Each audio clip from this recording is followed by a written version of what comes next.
Bonjour à tous, chers amis, chers frères et sœurs, je suis très heureux de vous retrouver pour partager la parole du Seigneur avec vous. Dans un enseignement précédent, j'avais abordé la question de l'irréprochabilité, marqueur de la maturité chrétienne. Aujourd'hui, je veux parler d'être inébranlable dans notre foi, car c'est là la volonté du Seigneur. Quelles que soient les circonstances de la vie, Dieu veut nous rendre inébranlables. Je vous propose une lecture dans le livre du prophète Agé, chapitre 2, versets 20 à 23. Il est écrit: La parole de l'Éternel fut adressée pour la seconde fois à Agé, le 24e jour du mois, en ces mots. Parle à Zorobabel, gouverneur de Juda, et dit: J'ébranlerai les cieux et la terre, j'ébranlerai le trône des royaumes, je détruirai la force des royaumes des nations, je renverserai les chars et ceux qui les montent, les chevaux et leurs cavaliers seront abattus, l'un par l'épée de l'autre. En ce jour-là, dit l'Éternel des armées, je te prendrai Zorobabel, fils de Shealtiel, mon serviteur, dit l'Éternel, et je te garderai comme un sceau, car je t'ai choisi, dit l'Éternel des armées. Zorobabel était un descendant de David, mais il n'avait plus rien d'un roi. Il n'était qu'un gouverneur, un fonctionnaire, d'une partie insignifiante et relativement dépeuplée de l'immense royaume de Perse, la province de Juda. Quant à Jérusalem, dont il était l'administrateur, elle n'était plus qu'un tas de ruines calcinées. Et pour couronner le tout, Zorobabel était un chef en situation d'échec, car en dépit de toutes les autorisations et les moyens qui étaient à sa disposition, il n'avait pas réussi à rebâtir le temple de l'Éternel à Jérusalem, ce qui devait être la mission de sa vie. Et le chantier à l'abandon, depuis près de 12 ans, était un rappel constant et douloureux de cet échec. Alors Dieu suscita un prophète, Agé, pour consoler et relever Zorobabel, afin qu'il reprenne et achève la construction du temple. Et un jour précis, il lui adressa une parole personnelle. Parle à Zorobabel, gouverneur de Juda. Il lui révéla alors que des temps terribles viendraient sur le monde, des temps d'ébranlement, pendant lesquels le Seigneur renverserait et détruirait tout ce qui fait la force des hommes. Et en même temps, le prophète lui communiqua de la part de Dieu 4 paroles d'encouragement que je vous invite à recevoir par la foi aujourd'hui. Le prophète lui dit d'abord: en ce jour-là, je te prendrai. Ce qui voulait dire, de la part du Seigneur, toi, Zorobabel, homme sans force et en situation d'échec, dans les jours où j'ébranlerai la terre, je te prendrai pour établir une différence, pour montrer à travers toi ma puissance. Il lui dit ensuite: je t'appellerai mon serviteur. C'était un titre très fort, que Dieu n'a utilisé que pour peu de personnes, Jacob, David ou Israël en tant que peuple de Dieu. Dieu ne rejetait donc pas Zorobabel malgré ses échecs et sa faiblesse. Troisième parole d'encouragement. Même en ces jours d'ébranlement, le Seigneur lui dit: je te garderai comme un sceau. Le sceau était un symbole d'honneur, d'autorité et de puissance. Et Dieu disait en quelque sorte à Zorobabel: quels que soient les événements qui t'entoureront, quand bien même tu serais bousculé, et alors que tu es faible à tes yeux, je ne permettrai pas que tu sois ébranlé, renversé ou détruit. Au contraire, lui dit le Seigneur, je te garderai comme la chose la plus précieuse, la démonstration de mon autorité. Tu es mon sceau. Et dans ces temps de renversement, tu seras l'empreinte de ma puissance parmi les hommes. Enfin, il lui dit une dernière parole: tu es mon élu, ou encore je t'ai choisi.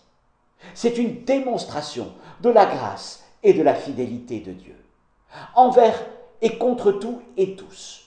Zorobabel conserverait cette assurance qu'il n'était pas là à cause du choix d'un homme ou d'une circonstance, mais parce que Dieu lui-même l'avait choisi, appelé et établi pour la mission qu'il lui confiait. Quels encouragements puissants pour cet homme en situation d'échec. Quelques jours plus tard, Zorobabel se remettait au travail et conduisait les efforts du peuple, et en 4 ans, il rebâtissait le temple de l'Éternel à Jérusalem. Au milieu d'un monde ébranlé, Dieu avait fait de Zorobabel, ce chef affaibli par ses échecs, un homme nouveau, un homme inébranlable. En partant de Zorobabel, je vous adresse une parole du Seigneur. Dans un monde déjà ébranlé et en passe de connaître des bouleversements majeurs, comme il le fit pour Zorobabel, le Seigneur veut nous rendre inébranlables. Il veut encore nous prendre et faire de nous les témoins de son autorité et de sa puissance dans un monde ébranlé. Il veut faire de nous des sceaux à son doigt. Arrêtons-nous sur ce point. Dieu annonçait à Zorobabel un temps d'ébranlement. Nous sommes, nous aussi, dans un temps d'ébranlement. Nous sommes entrés dans un temps où tout ce que nous pensions fermement établi se trouve ébranlé. Regardons les nations, l'économie, la famille et la nature elle-même. Tout ce que nous pensions acquis est remis en question. Tout ce que nous pensions solide bascule et menace de s'effondrer. Au point qu'il devient difficile de savoir sur quoi il est encore possible de s'appuyer sans crainte. Toutefois, ce temps présent n'est rien par rapport à ce qui vient. Le Seigneur l'a dit, j'ébranlerai les cieux et la terre. Ailleurs, le Seigneur dit, dans le ciel, les étoiles tomberont et les fondements même de notre planète seront secoués. Les mers se retireront avant d'engloutir des pans entiers de la terre. Et les montagnes et les collines chancelleront. Et les hommes, dit Jésus, rendront l'âme de terreur. Luc chapitre 21, verset 26. Lorsque le Seigneur ébranlera les cieux et la terre, tout ce en quoi l'homme place sa confiance disparaîtra. L'argent et l'or lui seront enlevés. Tout ce qui assure aux hommes leur gloire sera balayé. Je renverserai le trône des royaumes, dit le Seigneur. Tout ce qui fait la puissance des hommes sera anéanti. Il dit, je détruirai la force des royaumes des nations. Tout ce de quoi l'homme s'enorgueillit sera mis à bas, et les plus hautes constructions de ce monde seront renversées. Le prophète Isaïe écrit au chapitre 24, verset 20, « La terre chancellera comme un homme ivre. Elle vacillera comme une cabane, son péché pèse sur elle, elle tombe et ne se relèvera plus. » Vient donc un temps d'ébranlement universel, afin que tout soit éprouvé et jugé par Dieu. Dieu démontrera ainsi, au jour où il se lèvera, que tout ce que l'homme juge inébranlable ne résistera pas devant lui et sera renversé et détruit. Dieu merci. C'est là notre espérance. Nous pouvons croire que Jésus sera revenu avant pour chercher son Église et la faire entrer dans sa chambre céleste, selon ce qu'Ésaïe écrit au chapitre 26, « Va, mon peuple, entre dans tes chambres et ferme tes portes derrière toi, cache-toi quelques instants jusqu'à ce que la fureur soit passée. » Mais rien ne garantit que nous n'ayons pas à traverser les premiers tremblements qui amèneront à cet ébranlement généralisé. Alors ne nous leurrons pas en imaginant que nous serons épargnés et passerons tranquillement à travers ces convulsions. Soyons plutôt conscients et préparés que nous serons secoués, et de plus en plus fortement, et notamment secoués par rapport à la réalité, la substance de notre foi. Alors dès aujourd'hui, dans ces premiers temps d'ébranlement, Dieu veut faire une distinction avec son peuple. Au milieu d'une génération ébranlée, il veut nous rendre inébranlables. Pourquoi donc un tel temps d'ébranlement? Eh bien, pour mettre en évidence la folie des hommes qui se confient dans des choses qu'ils pensent inébranlables, voire indestructibles, mais que Dieu secouera comme on secoue un arbre fruitier bien mûr. Et le Seigneur distinguera ainsi ce qui est inébranlable de ce qui est ébranlable. Et les choses qui seront ébranlées et renversées démontreront qu'elles n'étaient pas faites pour l'éternité à venir, qu'elles étaient passagères, sans force et sans valeur. Ce sera alors un temps de révélation. Mais comme le dit l'Épître aux Hébreux, chapitre 12, verset 27, les choses inébranlables subsistent. Malgré les convulsions, les cris de terreur, les chocs venant de toutes parts, ce qui est inébranlable sera peut-être secoué, mais ne sera ni renversé, ni détruit. Alors donc, qu'est-ce qui est inébranlable et qui demeurera pour l'éternité? La puissance des royaumes de la terre? Non. Le pouvoir de l'or et de l'argent? Non, ils ne vaudront guère plus que de la poussière. La terre et l'univers? Non. La Bible dit que la terre sera brûlée et l'univers roulé. Ce qui est inébranlable, ce qui demeure éternellement, c'est Jésus. C'est sa parole, c'est son royaume. Et ceux qui sont inébranlables et qui demeureront éternellement sont ceux qui auront pris pour fondement celui qui subsiste éternellement, Jésus, le rocher des siècles. Alors, comme Paul l'écrit dans 1 Corinthiens 3,12, l'œuvre de chacun sera éprouvée au jour de l'ébranlement. Pas simplement celle des non-croyants et le système de ce monde, mais aussi l'œuvre de chacun de nous, l'œuvre de nos ministères, l'œuvre de l'Église, l'œuvre des églises, notre œuvre. Cependant, la volonté de Dieu n'est pas de nous perdre, mais de nous sauver. À cause des temps de convulsions qui viennent sur notre monde, Dieu veut donc nous rendre inébranlables. Inébranlables dans notre foi, notre espérance, notre ministère, notre piété, mais aussi inébranlables dans notre famille, notre vie de couple, notre témoignage. Comment va-t-il procéder pour cela? Pierre écrit que Dieu nous affermira, nous fortifiera, nous rendra inébranlables. 1 Pierre 5, 11. Il y a donc là un processus, une progression dans la foi. Mais il y a un élément indispensable qu'il nous faut recevoir de Dieu, son royaume. Hébreux, chapitre 11, verset 28, nous presse de recevoir un royaume inébranlable. Et ce royaume est celui de Jésus-Christ, le Fils de Dieu. Pour l'instant, c'est un royaume spirituel dont il est question. Mais bientôt, ce royaume se manifestera directement parmi les hommes dans toute sa gloire et dans toute sa puissance.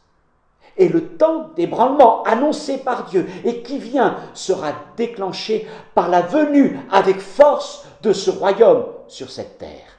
Daniel chapitre 2 verset 44 dit que ce royaume ne sera jamais détruit et ne passera point sous la domination de notre peuple. Il brisera et anéantira tous les royaumes des hommes et lui-même subsistera éternellement.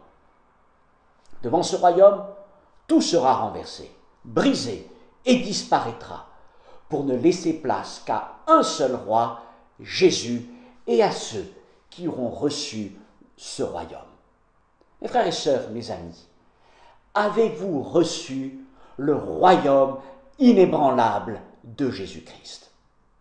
Il n'est pas réservé à des hommes puissants, forts, riches ou de telle ascendance, mais il est donné par un Dieu plein de grâce à des hommes et des femmes pécheurs, mais revenant vers lui dans un réel désir de repentance et de changement de vie, et dans des hommes et des femmes qui croient qu'il n'y a de salut qu'en Jésus-Christ, Fils de Dieu, qui reconnaissent et acceptent sa seigneurie sur toute leur vie.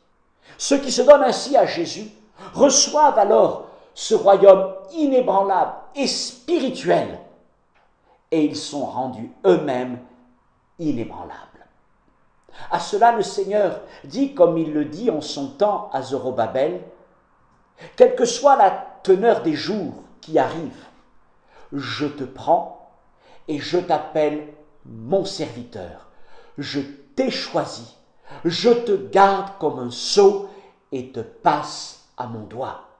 Tu portes l'empreinte de mon autorité, de ma puissance, et dans un monde ébranlé, bouleversé, tu seras une démonstration de la puissance de Dieu. Ceux qui reçoivent dès aujourd'hui ce royaume n'ont donc rien à craindre. Ils seront rendus inébranlables par le royaume inébranlable qu'ils reçoivent en eux-mêmes par Jésus-Christ. Et cela croient alors, comme Paul l'écrit dans Romains 8, que ni la mort, ni la vie, ni les anges, ni les dominations, ni les choses présentes, ni les choses à venir, ni les puissances, ni la hauteur, ni la profondeur, ni aucune autre créature ne pourra nous séparer de l'amour de Dieu manifesté en Jésus-Christ, notre Seigneur. Ainsi, parce que le royaume sera puissant en eux, ils demeureront inébranlables sur cette terre, jusqu'à ce que Christ vienne les arracher de ce monde ébranlé et chancelant. Maintenant, recevoir le royaume inébranlable ne se résume pas à dire « Seigneur, Seigneur », mais il doit être une réalité puissante dans notre vie. Pas forcément dans ce qui est visible, car Jésus l'a dit, le royaume n'est pas là de manière à frapper les regards, mais il doit être puissant dans ce qui est caché, c'est-à-dire notre foi, notre communion avec le Saint-Esprit. Car ce n'est pas ce qui est visible qui nous rendra inébranlables dans un temps de convulsion, notre réussite sociale, professionnelle ou même notre service à l'Église. Mais ce qui nous rendra inébranlables, c'est ce qui est caché, notre relation avec Jésus-Christ. Permettez-moi de prendre cette image, l'image de l'iceberg. La force de l'iceberg n'est pas dans la partie que l'on voit, mais dans cette partie plongée dans l'eau. Eh bien, nous, c'est ainsi. Notre témoignage extérieur est une chose, notre vie extérieure est une chose, mais la stabilité, notre inébranlabilité, c'est cette communion que nous avons en Jésus-Christ plongée dans le Saint-Esprit. Mes frères et sœurs, recevoir un royaume inébranlable, c'est enraciner profondément notre vie, notre famille, notre foi, notre piété dans notre communion avec le Seigneur.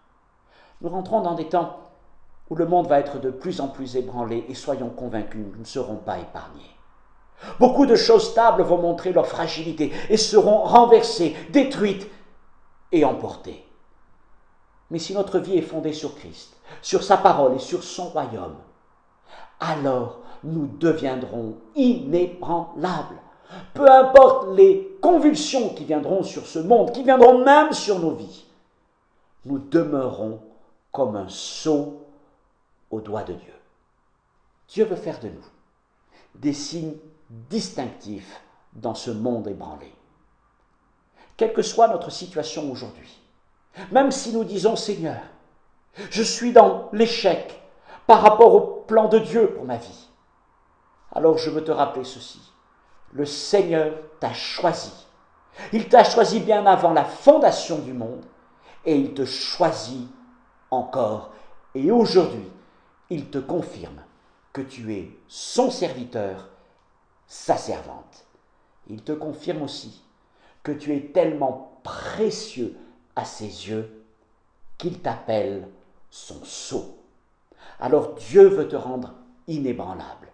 Il veut rendre aussi son Église inébranlable.